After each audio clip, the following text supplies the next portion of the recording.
What is happening? J Gaming Dude here, and I'm on this digital trends page, and it's talking about the new Apple headset that was announced during WWDC or something like that. I don't know what Apple's show is called, but it's the annual Apple show pretty much.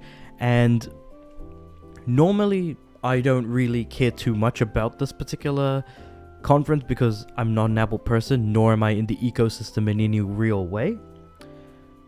However, I was then promptly, I found out about the whole Apple Reality Pro, which is a set of the AR VR headset that Apple is pushing for at the moment, and I don't know how to feel about it because VR is a great thing and I do want it to succeed. And Apple are doing some great things in that regard with AR and VR tech, especially in the headset. Yeah, there's no way of not looking absolutely like a knobhead no matter what. Like, you are going to look like an absolute tool when you're wearing one, and when you're using it or playing around with it, like, that's just going to happen. And yet people were dunking on the PSVR 2 for being too expensive in its application.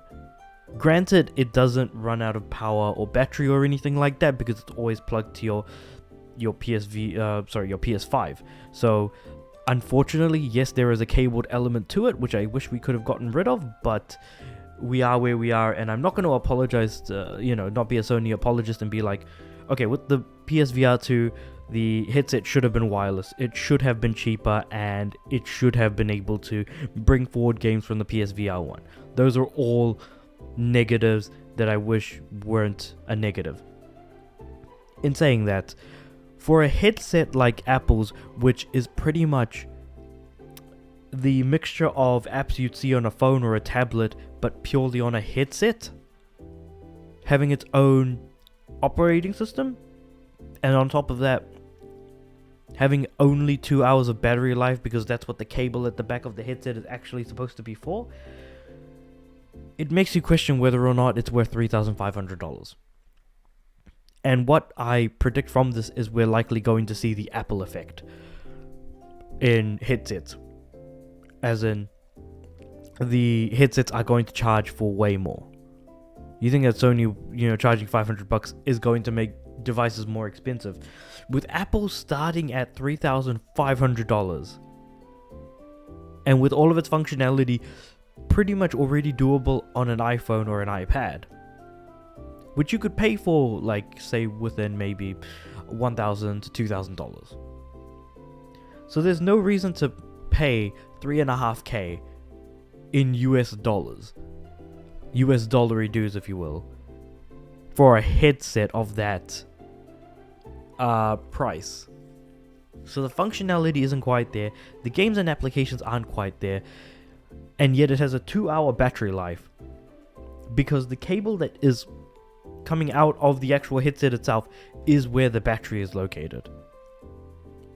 I could play I could play Beat Saber for a good few hours in a row and not have to take it off. Yeah, I might be somewhat delirious because I haven't re-attained my VRC legs, but even so, maybe that's a preventative measure. Like, the poor battery might be a preventative measure for stopping people from using it too much. That may very well absolutely be the case, but I would be hard pressed to see that. So at the end of the day, I feel like headsets are only going to get more expensive, and I feel like I hope that the actual advancement in features in terms of overall tech and just what we're being provided as the consumer is more. But in this case, the operating system and the list of apps, hopefully, that are supported within that are going to be worthwhile.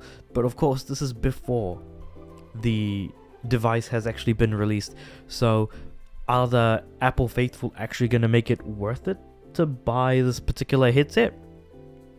Or is it going to be dead on arrival? Because if you can't sell Apple fans on an Apple product that makes you look like an idiot, but is an overpriced headset that facilitates AR and VR functionality, if it works for them, Sony could absolutely make it work for the PlayStation VR. it's all a testing ground and a testing bed for what the future of VR looks like. And the most unfortunate thing is that it's in Apple's hands right now, seeing where this could go. We're not talking about Google Glasses anymore. We're not talking about, obviously Xbox isn't doing anything in the VR space. And as of right now, the best front runner when it comes to VR is Meta with, unfortunately it is Meta, I should say, with the Quest 2 at the moment, and then the Quest 3, which is coming out later on this year. And I think that the Quest 3 is certainly going to beat out Apple's headset, but I could be wrong about that. Only time will tell. So I want to know from you guys who are watching this and are also sort of equally, if not more so, tech savvy than me. How do you think this is going to play out? If it works out well for Apple or not. If it works out well for Apple, I could see other companies following suit. If it doesn't work out well for Apple, I could see people regressing, or like moving away from the advancement of AR, VR technology and overall headset ecosystems as a whole. But only time will tell. Share your thoughts in the comments below. Tell me, what do you guys think? And of course, I'll try my best to kind of, respond to those comments too, because at the end of the day, it's not just me talking one way through this microphone to like your ears in your headset, or you watching on the TV, which I've actually realized people do. I'm actually shocked. I don't know why I'd want to watch my content on a TV, but there you go. So yeah, share your thoughts in the comments below. Let me know, and I'll try and respond as much as I can. And yeah, if you've also seen if you've seen the video up to this point, then consider sharing, liking the video, subscribing. That would certainly be something that I would very much appreciate. So if you do watch my stuff and you like it, and you want to see something a little bit different, or you want to see me make videos about particular topics or comments, then do share them in the comments below, because I'll be happy to look at some ideas that I can get and actually use those comments to turn into videos, and hopefully provide a bit more content for everyone around. So yeah, with all that said and done, I'll see you guys next time.